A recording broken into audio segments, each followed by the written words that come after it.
un podcast de Cooperativa. De la mano de la inversión y el consumo, Chile creció 2,5% el último año de Boric, lo destacó el ex ministro Grau. El gobierno, mientras tanto, llama a recuperar el potencial económico y defiende el retiro del proyecto de negociación ramal y la revisión de 43 decretos medioambientales. En las oposiciones hablan de motosierra, incluso de una revancha ideológica. También se está evaluando el Plan Nacional de Derechos Humanos. Habrá anuncios sobre combustibles. No vamos a terminar con el MEPCO, precisó el ministro García Ruminó, pero dice necesitamos legislar para enfrentar los efectos de la guerra. Investigan femicidios en Paine y San Felipe.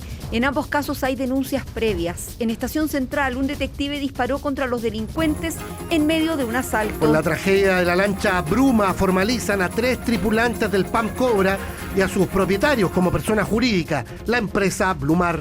No estamos pensando mover ningún feriado irrenunciable, dice La Moneda en el debate sobre lo que ocurrirá o lo que ocurre en Viernes Santo. En el mundo, nuevos ataques hacia y desde Israel, donde aseguran haber matado al jefe de la inteligencia iraní. El efecto en el petróleo complica a Washington. Y en el fútbol, Fernando Gago será el nuevo técnico de la U. Escándalo en la Copa Africana. Marruecos campeón por secretaría. Isla buscaría su revancha en la UC. Estás escuchando el podcast de El Diario de Cooperativa. Una presentación de cooperativapodcast.cl. Y partimos con la información policial de esta jornada, con la noticia que ha ocurrido en Paine, donde un hombre asesinó a su pareja en plena vía pública y luego huyó. Fue detenido. La víctima había denunciado episodios de violencia intrafamiliar. Felipe Cofré con todo el detalle. Buenas tardes. Buenas tardes, Fero. Claro, luego de una discusión la arrojó al suelo y después la apuñaló. Así Rodrigo Ramírez dio muerte a quien fuera su pareja estos últimos 3 años, una mujer de 25 años con la que tenían un hijo en común y la que había denunciado constantes agresiones previo a este ataque. El fatal hecho ocurre en plena vía pública, en calle Galvarino, lugar donde también se han registrado otros hechos de violencia. Y esto ocurre luego de una discusión entre la pareja que, según vecinos, peleaban frecuentemente, ya que en ese sector pernoctaba el atacante que se encontraba en situación de calle. Fue uno de los tíos de la víctima que da cuenta que este atacante era un conocido delincuente del sector, apodado el Chino Choclo. De hecho, desde el Ministerio Público confirmaron que mantiene antecedentes penales por microtráfico, robo y un delito de homicidio frustrado. La familia de la joven denunció un episodio de violencia a la PDI en donde fue violentamente golpeada, así lo indicó el tío de esta mujer. Porque una pareja que ella tenía, un delincuente de mierda, disculpe, le quitó la vida, pero no sé cómo, aún no sabemos cómo, creo que fue con un arma blanca. Eran pareja, pero no, él estaba en situación de calle, mi sobrina llegaba a la casa con nosotros. Yo nunca le permití el acceso a él porque sabía que eran delincuentes. Ella una vez fue golpeada brutalmente, que yo tengo hasta sus fotos. Yo hice una denuncia en PDI, no me tomaron en cuenta porque dijeron que la denuncia la tenía que hacer ella. Le dejó la cara imposible una vez. Claro, además dice este tío que este hombre tenía amenazada a la víctima debido a que propinó algunas amenazas a la abuela o con hacerle algo a su abuela si es que ella denunciaba estos hechos de violencia. Luego de perpetrar el ataque, el agresor huyó, pero gracias a las diligencias de carabineros se logró ubicar y detener. Se encontraba a 10 cuadras del sitio del suceso intentando de salir de la comuna en bicicleta. Otro hombre que lo acompañaba y que además escondía el arma homicida fue detenido como encubridor. Desde el Ministerio de la Mujer y Equidad de Género lamentaron el hecho, anunciaron una querella criminal en contra del imputado. Escuchamos a la jefa de esta cartera, Judith Marín. Hoy nos consterna esta noticia como Ministerio de la Mujer y Equidad de Género de este femicidio consumado en la comuna de Paine. Durante esta jornada hemos estado recopilando los antecedentes para poder anunciar la primera querella en el marco de la implementación de la ley integral. Esta es la primera querella que hará el Estado de oficio a través del Servicio Nacional de la Mujer y Equidad de Género. Entre lo que podemos informar también es que vamos a trabajar de manera coordinada y activa con todos los organismos necesarios, especialmente con el Ministerio de Seguridad. Claro, y esto se suma a otros hechos policiales, por ejemplo, un ataque a disparos en la comuna de Cerro Navia estas últimas horas, en donde un hombre murió y otro resultó herido, y también un operativo de la PDI en el portal Fernández Concha, muy cerca de la Plaza de Armas, en pleno centro de la capital, en donde se inspeccionan joyerías del sector. Y está lo de anoche en la estación central, lo contábamos temprano contigo, Felipe, también con este detective que baleó a 2 delincuentes en medio de un asalto a un local de comida rápida en esa comuna. Lamentablemente no es el único femicidio el que hemos conocido en esta jornada. Hay otro que... ¡Ay, Felipe! Gracias por la información. Buenas tardes. Buenas tardes. Y decía que no es el único femicidio que hemos conocido esta jornada. Ha ocurrido otro en la región de Valparaíso, en la comuna de Panquehue. Ahí la víctima es una mujer boliviana, también muy joven, 24 años. Belén Velázquez, ¿tú conoces la historia? Buenas tardes. Hola Verónica, buenas tardes. Sí, esta jornada pasa a control de detención un sujeto boliviano acusado de presuntamente asesinar a su pareja hace casi un mes en la comuna de Panquehue, esto en la provincia de San Felipe, en el Valle de la Concagua, acá en la región de Valparaíso. Se trata de una mujer también de nacionalidad boliviana que fue reportada como desaparecida el pasado 24 de febrero, lo que derivó en diversas diligencias que hizo durante todo este tiempo la Policía de Investigaciones, que terminó apuntando responsabilidades o presuntas responsabilidades hacia la pareja de esta persona, que finalmente ayer termina confesando que él la había matado para luego sepultarla a orillas del río Aconcagua, el lugar hasta donde esta persona llevó a los detectives, quienes en el lugar encontraron el cuerpo sin vida de esta mujer boliviana de 24 años. Se entregó algunos antecedentes el subprefecto Patricio Cuevas, jefe subrogante de la Brigada de Homicidios de los Andes. El imputado accede a declarar, donde al conocer los medios de prueba, confiesa que le dio muerte a su pareja el mismo día de su desaparición, detallando que ambos concurren a un balneario público en la comuna de Panquehue, donde oculta el cadáver en la ribera del río Aconcagua. El imputado accede a indicar el lugar donde realiza la inhumación, siendo encontrado el cadáver de la víctima, el cual fue examinado con apoyo de peritos de nuestro laboratorio de criminalística regional y entregado al servicio médico legal para su respectiva autopsia. Este sujeto boliviano, sindicado como el presunto autor de matar a su pareja, según el delegado provincial de San Felipe, Sebastián Caldera, ya mantenía algunas denuncias por causas asociadas a violencia intrafamiliar. Una mujer de nacionalidad boliviana en situación regular, el victimario, en este caso el asesino, sería su pareja, la cual contaba con denuncia antes por maltrato intrafamiliar. La denuncia de que ella no se encontraba, una presunta desgracia, fue hecha el 24 de febrero de este año a la PDI, por ende la Fiscalía ya ordenó la diligencia y la investigación.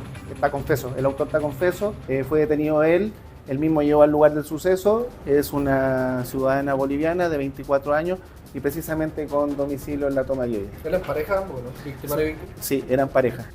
Este es un femicidio que se registró hace un mes prácticamente en la comuna de Panquehue, provincia de San Felipe, donde decíamos durante las últimas horas se ha detenido a un hombre boliviano por el crimen de esta mujer, su pareja, una mujer también boliviana de 24 años que luego de ser asesinada fue sepultada en la ribera del río Aconcagua, que es donde aparece su cuerpo ayer en medio de diligencias hechas por la Policía de Investigaciones. Esta persona va a pasar a control de detención durante esta jornada, una audiencia que debería comenzar en un rato más en el Juzgado de Garantía de San Felipe.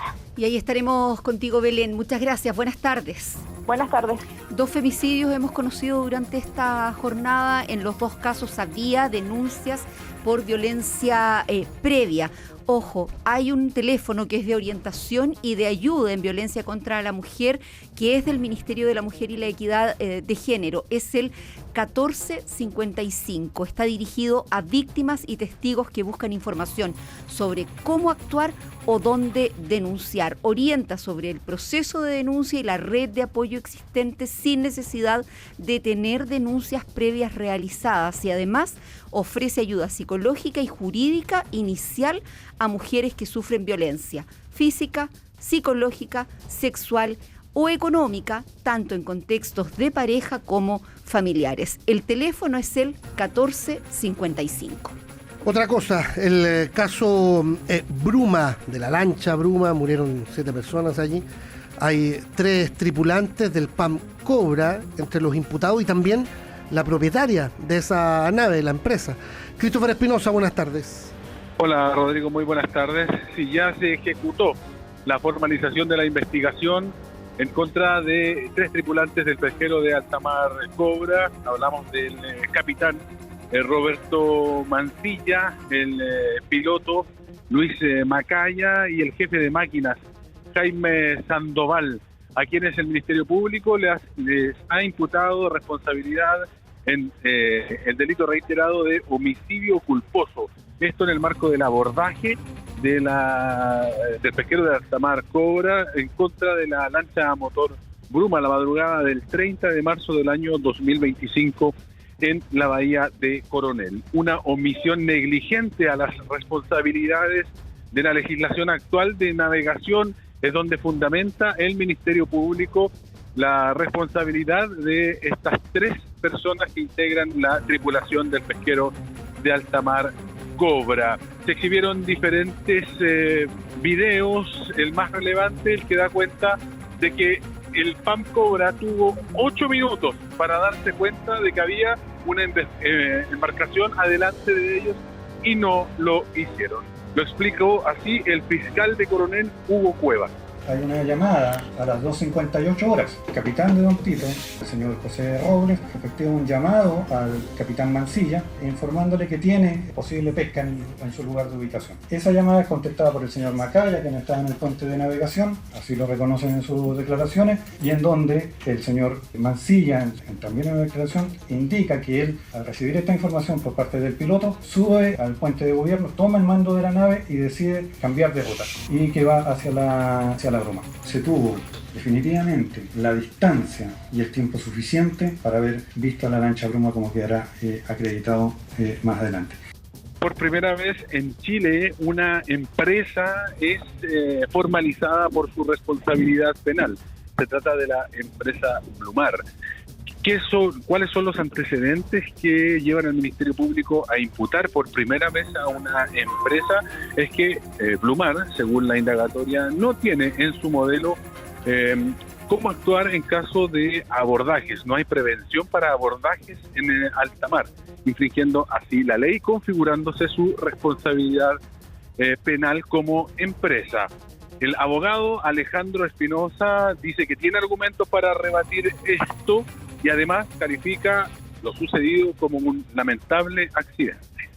Eso evidentemente descarta cualquier acción, insisto, de parte de la compañía o de parte de personeros de la compañía destinada a obstruir la investigación o obstaculizar u ocultar lo que ocurrió. Y en relación al accidente mismo, tenemos la convicción y los antecedentes para demostrar que en este accidente no existió de parte de la tripulación del Cobra o las personas imputadas ninguna omisión o conducta culposa que haya tenido incidencia en el resultado producido. Para la tripulación se está pidiendo la medida cautelar de arresto domiciliario nocturno y arraigo nacional, mientras para que la empresa se está solicitando la medida de intervención. Christopher Espinosa, seguimos contigo el proceso, gracias. Que esté muy bien. Nos vamos a la Araucanía para saber del ciberataque al gobierno regional. Se presentó una querella por el eventual robo de datos. Estamos con Claudio Arévalo, nuestro corresponsal. Buenas tardes. ¿Qué tal, Verónica, Rodrigo? Buenas tardes. La gobernación de Temuco se querelló luego que se detectara un ciberataque que afectó específicamente a la oficina de partes de esta repartición pública.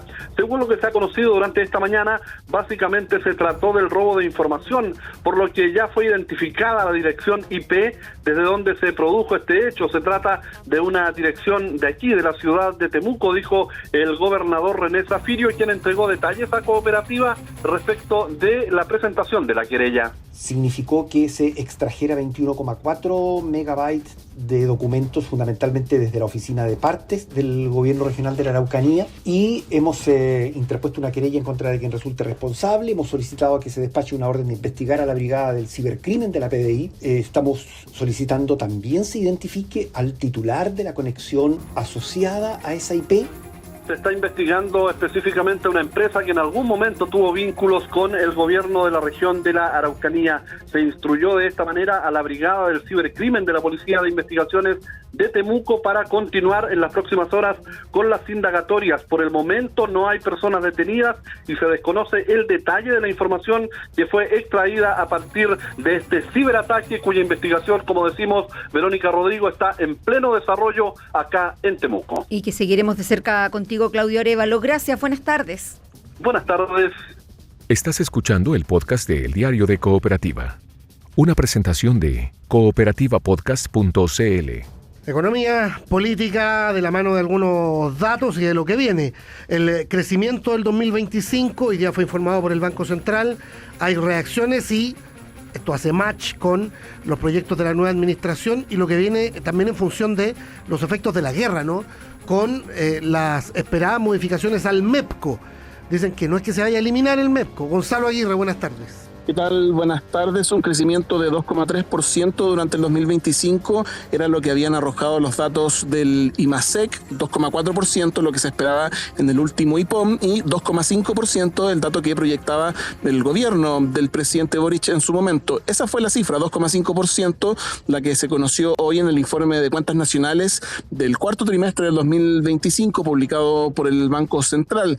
En el detalle se explicó que el resultado reflejó el desempeño de la demanda interna, la que fue impulsada tanto por la inversión como por el consumo.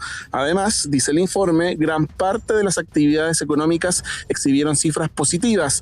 De todas maneras, los resultados están lejos de lo que espera alcanzar el actual gobierno, así lo comentó el subsecretario de Hacienda, Juan Pablo Rodríguez. Estas cifras económicas hacen completamente imposible que se satisfagan los sueños y las expectativas de los chilenos. Y por eso se ratifica la meta impuesta por el gobierno del presidente Kast en torno a recuperar nuestro potencial y volver a crecer en torno al 4%. Por eso, nuestro proyecto de reconstrucción nacional también contempla la reconstrucción de las confianzas y la reconstrucción económica. Y para ello estamos trabajando rigurosa y enérgicamente.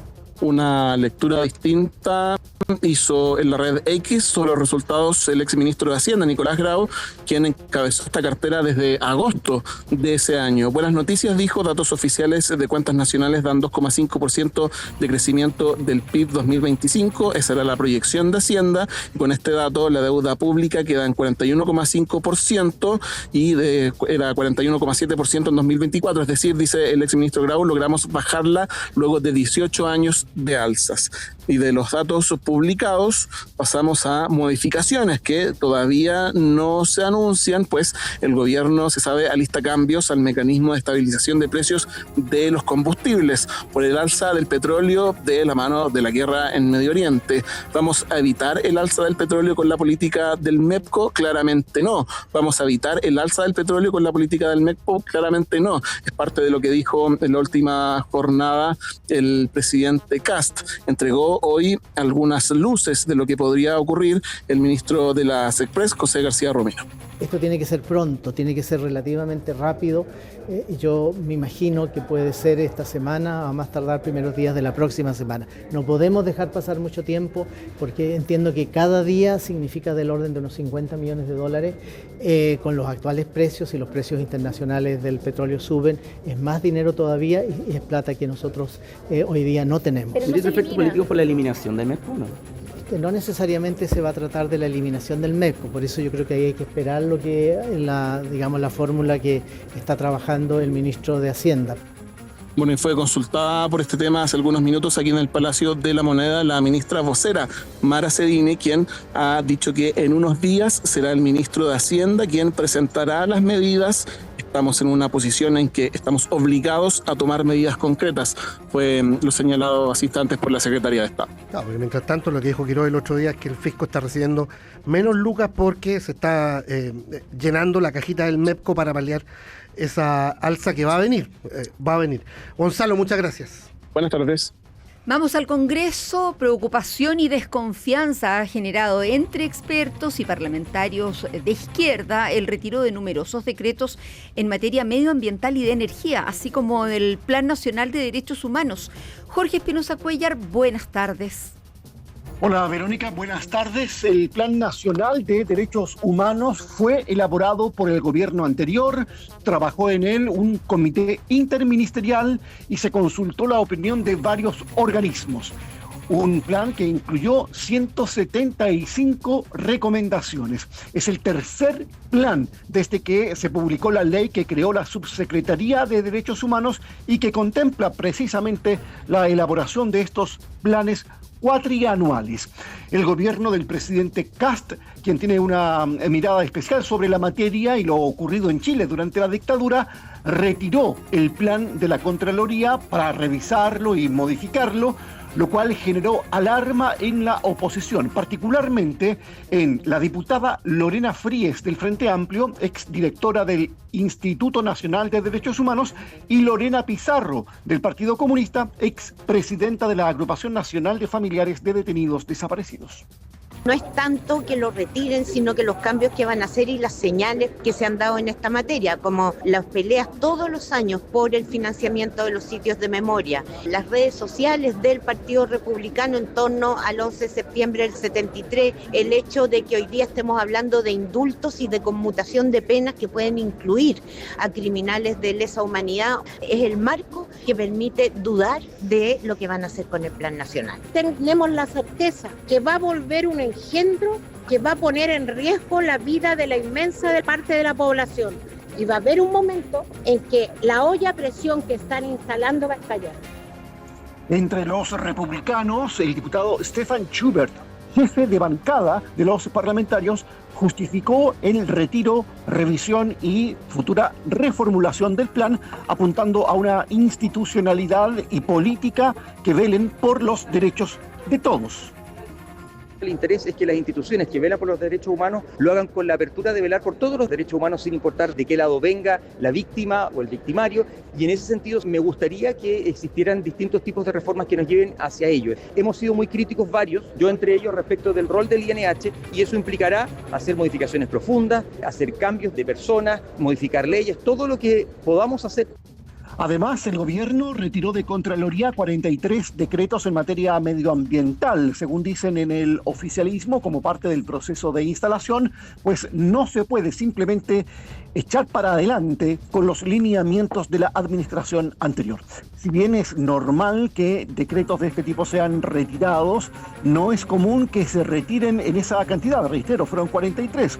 En conversación con el diario de Cooperativa esta mañana, Marcelo Mena, ex ministro de Medio Ambiente y director del Centro de Acción Climática de la Universidad Católica de Valparaíso, se refirió precisamente a estos decretos. Los más importantes son la nueva norma de calidad de aire de material particulado fino, que trae alrededor de 5 veces más beneficios que costos, que es la medida más importante para proteger la salud de los chilenos, porque acá hay gente que muere por la contaminación atmosférica, y hacer los planes de descontaminación, por ejemplo el lago Villarrica, que lleva 8 años de trámite, y a tal punto que hubo un cierre de playa este último verano en Villarrica por la contaminación que ahí ocurre. Es razonable que se revisen estos decretos, pero retirarlos todos al mismo tiempo exacerba muchas desconfianzas de muchos grupos distintos, porque acá estamos hablando de la gente de conservación, cambio climático. Además, hoy se supo también que el Ejecutivo retiró 5 decretos supremos del gobierno anterior en materia de energía. Según apuntó la senadora de Yasna Proboste, los decretos forman parte de un conjunto de ajustes y nuevas exigencias para fortalecer el sistema eléctrico y evitar efectos como los producidos en el apagón del 25 de febrero del año pasado. Dijo esperar que esta revisión no signifique también retroceder en consensos que mejoraron el funcionamiento del sistema. Jorge Espinosa Cuellar, desde el Congreso con la información. Gracias, buenas tardes. Buenas tardes. Oye, y hasta ahora desde el Ministerio de Desarrollo Social confirman además el retiro, retrotraen otra decisión del gobierno de Boric, el retiro del veto que se había presentado en los últimos meses o en las últimas semanas a la ley integral de las personas mayores y promoción del envejecimiento digno, y esta ley entonces quedaría lista para su promulgación. Según el Ministerio de Desarrollo Social, se destraba con esto un proceso esperado que dio lugar a una ley que fue ampliamente consensuada y que había sido vetada por la administración anterior.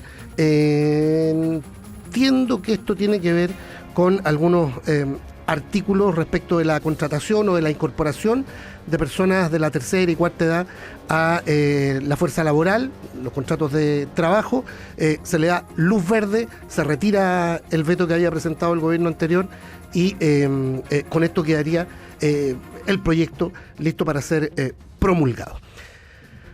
Más con lo del Plan Nacional de Derechos Humanos, a propósito de lo que contaba Jorge, también con la discusión en torno a los indultos en el Poder Judicial. Gloria Gutiérrez, buenas tardes.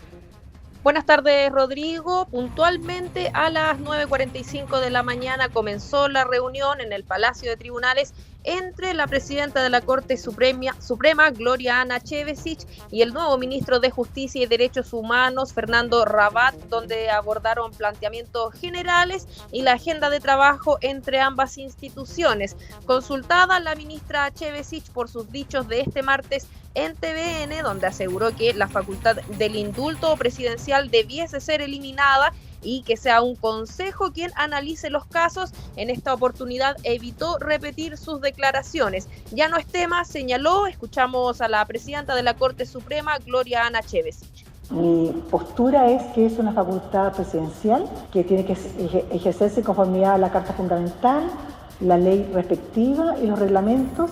Y en cuanto a mi postura personal, no la voy ya no es un tema. O sea, el tema es que es una facultad presidencial y eso es suficiente. Esta actividad hoy día giró en torno a otro aspecto y eso yo creo que es lo importante, que el ministro de Justicia se juntó con la presidenta de la Corte Suprema para abordar temas que son de interés del Poder Judicial.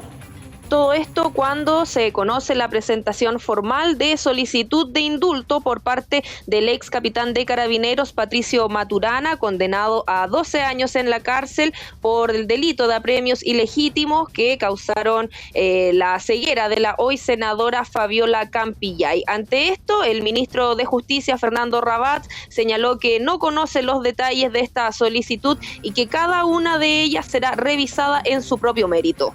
El Ministerio de Justicia y Derechos Humanos recibe distintas solicitudes de indulto. De ahí por la prensa, la que usted señaló, yo no conozco el texto de esa solicitud. Nosotros vamos a analizar caso a caso cada una de las solicitudes de indulto y en concreto vamos a revisar el mérito de los antecedentes antes de emitir un pronunciamiento sobre el particular. Yo voy a emitir un pronunciamiento en la medida que conozca los antecedentes de cada caso en particular. No se trata eso de respuestas en abstracto, sino que en conformidad al mérito de los antecedentes que se incorporen.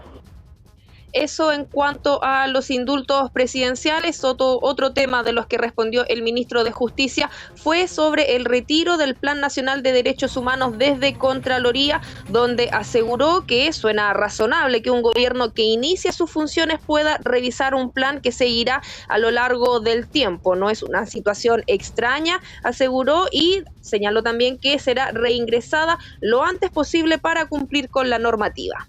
Gracias, Gloria. Buenas tardes. Lo que está pasando. Síntesis informativa de El Diario de Cooperativa. De la mano de la inversión y el consumo, Chile creció 2,5% el último año de Boric, lo destacó el ex ministro Grau. El gobierno, mientras tanto, llama a recuperar el potencial económico y defiende el retiro del proyecto de negociación ramal y la revisión de 43 decretos medioambientales. En las oposiciones hablan de motosierra, incluso de una revancha ideológica. También se está evaluando el Plan Nacional de Derechos Humanos. Habrá anuncios sobre combustibles. No vamos a terminar con el MEPCO, precisó el ministro García Ruminó, pero dice necesitamos legislar para enfrentar los efectos de la guerra. Investigan femicidios en Paine y San Felipe. En ambos casos hay denuncias previas. En Estación Central, un detective disparó contra los delincuentes en medio de un asalto. Con la tragedia de la lancha Bruma, formalizan a 3 tripulantes del PAM Cobra y a sus propietarios como persona jurídica, la empresa Blumar. No estamos pensando mover ningún feriado irrenunciable, dice La Moneda en el debate sobre lo que ocurrirá o lo que ocurre en Viernes Santo. En el mundo, nuevos ataques hacia y desde Israel, donde aseguran haber matado al jefe de la inteligencia iraní. El efecto en el petróleo complica a Washington. Y en el fútbol, Fernando Gago será el nuevo técnico de la U. Escándalo en la Copa Africana. Marruecos campeón por secretaría. Isla buscaría su revancha en la UC. Aquí termina el podcast de la segunda edición de El Diario de Cooperativa. Encuéntralo de lunes a viernes en cooperativapodcast.cl o en tu plataforma de audio favorita.